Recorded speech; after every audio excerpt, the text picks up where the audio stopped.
morning students, welcome back. I'm Charudua from HCPS.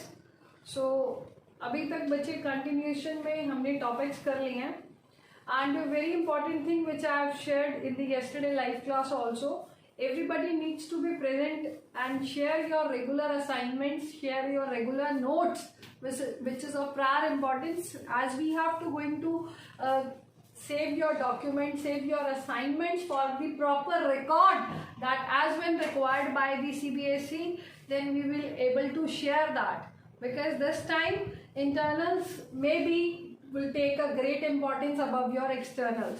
So do care of that, please. And previously we were discussing the very first lecture which you have yesterday, you must have visited that. That is basically controlling process. Controlling process जो हम start कर चुके हैं. That only first step I have covered in that last lecture, that was setting up of the standards. Setting up of standard means the standards on the basis of which your actual performance is being measured. So that is basically, now we'll move to the second process part, which is your measurement. बच्चे, measurement of actual performance. अब ये क्या है, आपने standard set कर लिए. Standard कौन से सेट किए? वो स्टैंडर्ड्स जिससे हमें अपनी परफॉर्मेंस की मेजरमेंट करनी है. Standard was of two types, qualitative and quantitative. The measurable terms in figures are called quantitative and not measurable in terms of figures, that was your qualitative. Measurement of actual performance, जो actually काम आपने कर लिया है, the work which has already been done by you, here the steps comes the measurement. अब आप अपने काम की फाइनली मेजरमेंट करेंगे, फाइनली एनालाइज करेंगे that what you have done, आपने क्या काम कर लिया है. I am again repeating, we should not move to the next step comparison. We have to stay here only, that here actual performance, जो काम हुआ है सिर्फ उसी को मेजर करना है, that is the actual performance. Objective क्या है? Objective means कि आपने जो भी actual performance को मेजर करना है, that should be in a reliable manner. जानबूझकर या अनफेयर मीन्स से अपने स्टैंडर्ड्स को डाइवर्ट नहीं करना. There should be proper reliability, there should be proper fact behind that. This should be in line with the standard set during the planning process. आपको उसी level से, उसी सोच से, उसी तरीके से स्टैंडर्ड्स को मेजर करना है.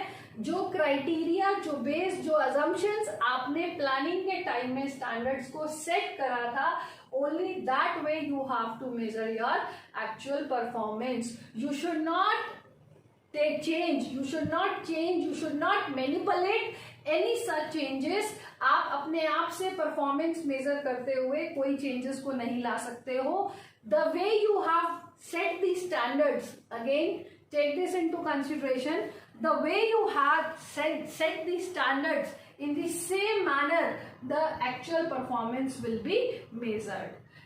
जैसे आपने प्री डिटरमाइंड स्टैंडर्ड्स जो ऑब्जेक्टिव्स के टाइम प्लानिंग के स्टेप पे सेट किए थे, उसी स्टेप से, उसी तरीके से, उसी बेसिस पर, उसी अजम्पशंस पे, वही कंसिडरेशंस पर आपको अपने एक्चुअल परफॉर्मेंस की मेजरमेंट करनी है. ये नहीं होना चाहिए कि at the time of planning you set a target with some different assumptions, with some different basis. Now you are changing the basis at this phase of time, so that should not be there. It should be properly measurable. It should be properly measured in reliable manner. आपको change नहीं कर देना. जैसे for example, अगर हम example लें, that time you have set a target to achieve 2000 unit. आपने कहा कि हमें 2000 यूनिट प्रोड्यूस करनी है. And some considerations was there कि 1 hour में ये था और मशीनरी के इतने स्टॉक्स लगने चाहिए. That all was the thing you have taken into assumption. ये क्वालिटी स्टैंडर्ड होने चाहिए, ये सब वो पैरामीटर्स होने चाहिए जब हम परफॉर्मेंस को मेजर करें. अब आप यहाँ पर परफॉर्मेंस को मेजर करते समय आप इग्नोर कर रहे हो क्वालिटी स्टैंडर्ड्स और कुछ अदर पैरामीटर्स को भी, तो वो आपको नहीं करना है. You have to take a very deep consideration, only to analyze the standard, only to measure the standard, only to check your standards, that these standards should be in line with the same set of standards which you have decided at the time of planning. अब यहाँ पर एक question आता है बेटा, standards को हमें कब चेक करना चाहिए? मेजरमेंट ऑफ एक्चुअल परफॉर्मेंस जो है उसको हमें कब चेक करना चाहिए? कई लोग कहते हैं कि काम करते समय अगर आप अपने काम की प्रोग्रेस रखो, एनालाइज करते रहो, चेक करते रहो, तो at that time you can measure your actual performance. या फिर second option is that at the time of completion of the activity, then only you monitor your work performance. So in case of this, both the situations are correct. ऐसे cases में दोनों ही situations बिल्कुल correct है. It means first basis में the work can be monitored.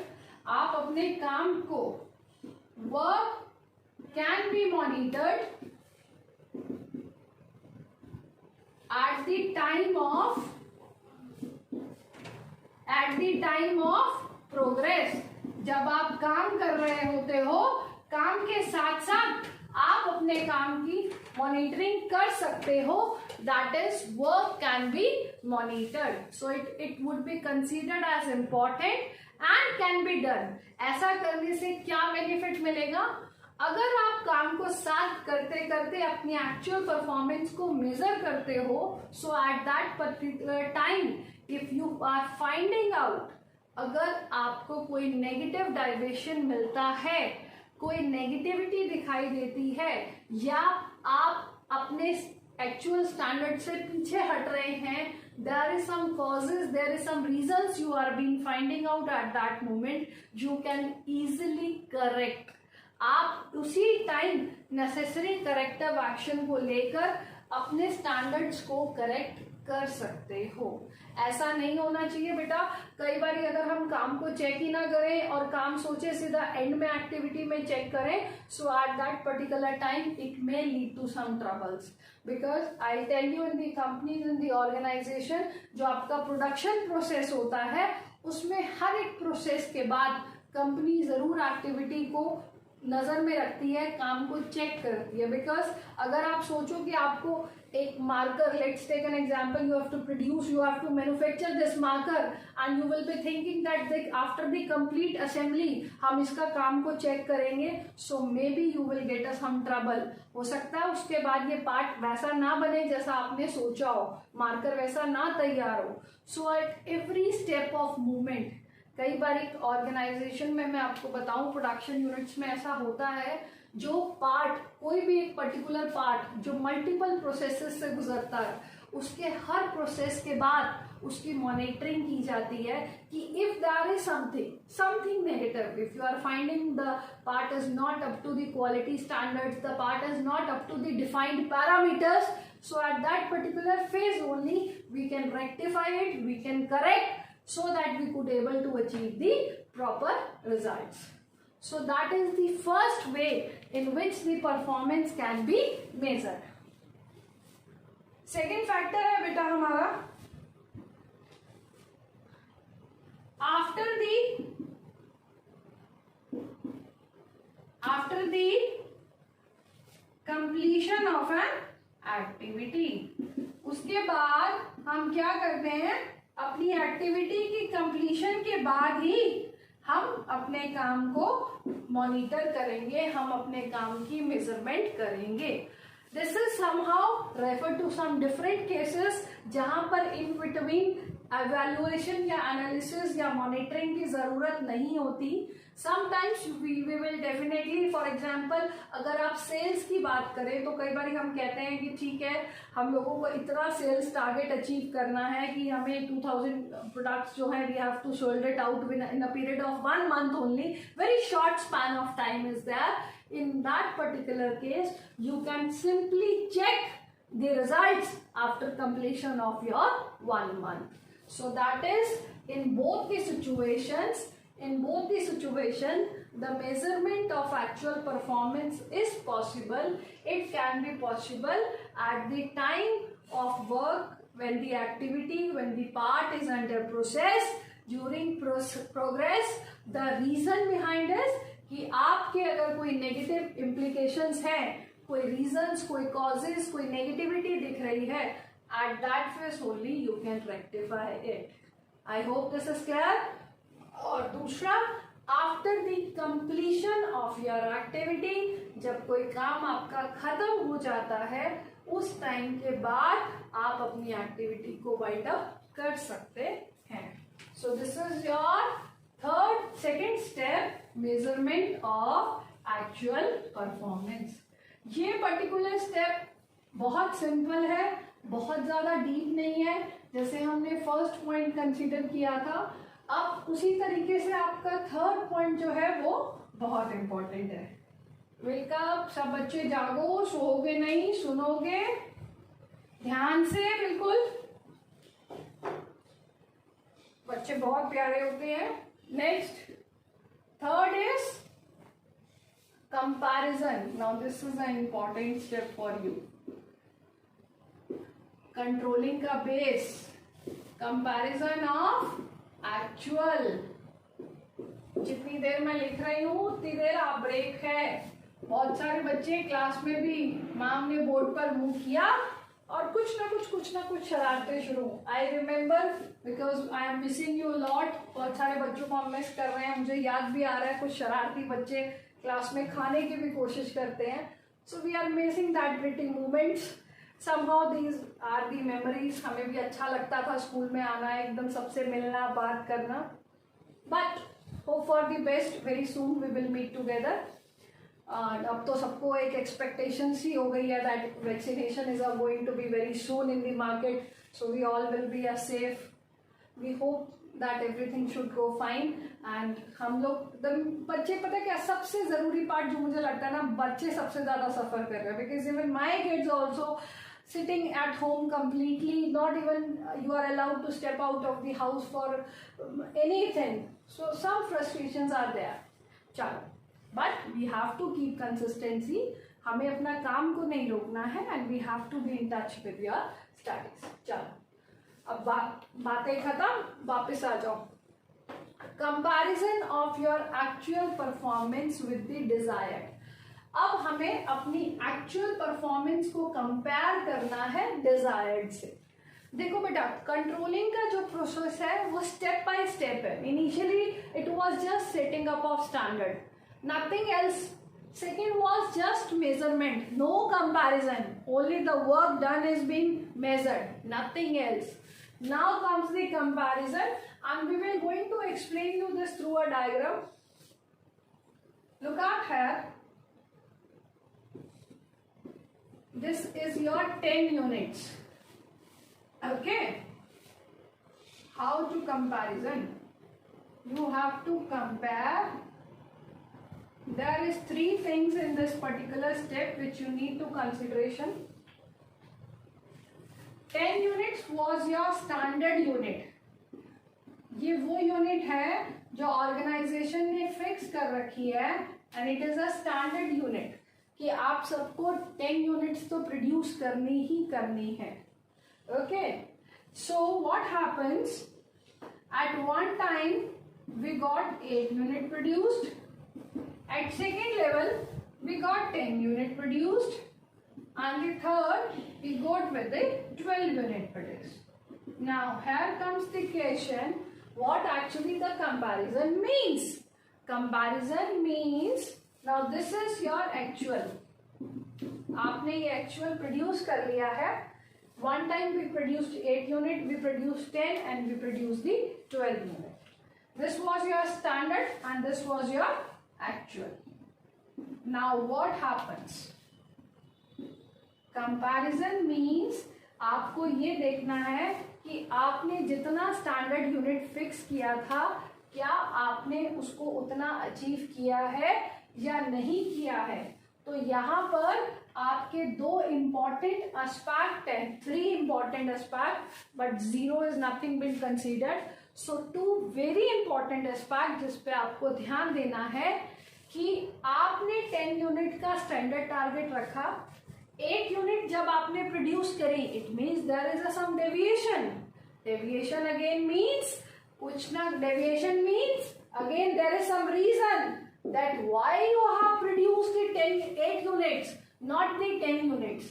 Secondly, 10 units you were expected and you have produced 10 units. In case you were expecting to produce 10 units, but in totality you produce 12 units. So here the two important concept which comes into picture is your positive deviation. जरूरी नहीं है negative हो, जरूरी नहीं है. There is a positive deviation, there is a negative deviation and this is a zero deviation. Positive deviation का मतलब कि आपने जो 10 यूनिट सोचा था उससे ज्यादा 12 यूनिट प्रोड्यूस किए. अब ये तो क्वेश्चन हो गया, फिर इसने तो कंट्राडिक्ट कर दिया हमारी स्टेटमेंट कि भाई ये तो जजिंग एक्यूरेसी ऑफ स्टैंडर्ड गलत है. नो, ऐसा जरूरी नहीं है. ऐसा जरूरी नहीं है कि हमने 10 की जगह 12 प्रोड्यूस कर दिए तो हमारा आउटपुट रॉन्ग था. नो, आपको डेविएशन टॉलरेंस लिमिट याद है? यस, कि प्लस माइनस कुछ एक्सपेक्टेड परसेंटेज होता है. और secondly, come organisation enables to come new कि उसने 10 की जगह 12 यूनिट प्रोड्यूस करे हैं. This is the positive deviation. Next time they will try to increase more efficiency. Positive deviation भी आपको एक मैसेज देता है. उस मैसेज का मीनिंग होता है कि आपको फ्यूचर में आप और एफिशिएंसी इंक्रीज कर सकते हो. पॉजिटिव ज्यादा प्रोड्यूस होना, जब आप स्टैंडर्ड यूनिट से ज्यादा प्रोड्यूस कर देते हो. व्हेन यू प्रोड्यूस 10 यूनिट से ज्यादा प्रोड्यूस कर दी, आपकी स्टैंडर्ड कितनी थी? 10. व्हेन यू प्रोड्यूस ग्रेटर 10 से ज्यादा आपने 12 प्रोड्यूस कर दी, तो वो कंसीडर किया जाएगा आपका positive deviation. Positive causes, deviation means positive reasons. So in that particular case, it gives you a message that next time also you have to able to produce more. You need to increase the efficiency, and that could be possible. These cases are actually happened in cases of the daily wages, जहाँ पर छोटे छोटा unit, 10 unit, 15 unit, 20 unit का standard output दिया जाता है. This is applicable where there. So positive deviation is clear? Okay.